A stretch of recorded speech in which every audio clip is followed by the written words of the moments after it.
बहुत बच्चे स्मशान भूमि में मिले हैं। यहाँ के सब बच्चे HIV पॉजिटिव हैं और इन सब के माँ बाप एड्स में गुजर गए हैं। कचरा कुंडी में मिलते हैं, रेलवे स्टेशन में मिलते हैं, ST स्टैंड पे मिलते हैं। समाज या कोई भी उसको मरने के लिए वहाँ छोड़ जाते हैं। रिश्तेदारों को उसकी जिम्मेदारी नहीं चाहिए। उसका सम्मान से जीने का हक तो है, जिसका कोई नहीं है उसका पाल भी है।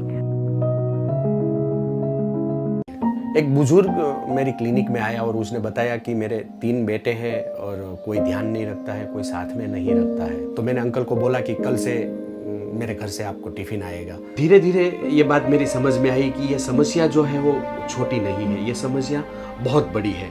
तो फिर मैंने सोचा कि मैं एक श्रवण टिफिन सेवा शुरू करूँ इन लोगों के लिए। 13 साल पहले मैंने शुरू किया था, तब 11 लोगों को टिफिन के साथ में मैंने शुरू किया था। आज मैं 235 बुजुर्गों तक पहुंचा हूँ।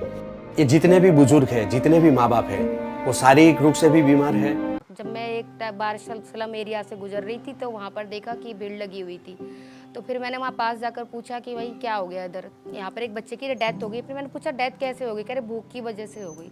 हम इतना तो कर ही सकते हैं कि किसी को एक टाइम का खाना तो दे ही सकते हैं। फिर मैंने उस दिन से सोचा कि मैं कुछ भी हो जाए एक टाइम का खाना दूंगी ही दूंगी। मेरा नाम गीता है और मैं फरीदाबाद में रहती हूँ। मैं कृपा सागर फाउंडेशन की फाउंडर हूँ और मैं एक हाउसवाइफ हूँ। हर दिन का रूटीन ऐसे होता है कि सुबह उठते हैं, उसके बाद जब मैं अपने घर का काम निपटा लेती हूँ उसके बाद फिर मैं खाना बच्चों के लिए बनाना शुरू करती हूँ। फिर वो जो बच्चे मेरे को एक दिन पहले बताते हैं कि हमारे लिए ये चीज़ लेकर आना या ये खाना बना कर लेकर आना। ये ठंडी के मौसम में हम हमारे परिवार के साथ 2-2 चादर लेके सोते हैं, लेकिन जिसका कोई नहीं है, बेघर है, बेसहारा है, वो कैसा सोते होंगे? अगर उनको हमने उठाया नहीं तो उनकी जान चली जा सकती है। अगर मैं नहीं तो उनके लिए इस जिंदगी में कोई नहीं है।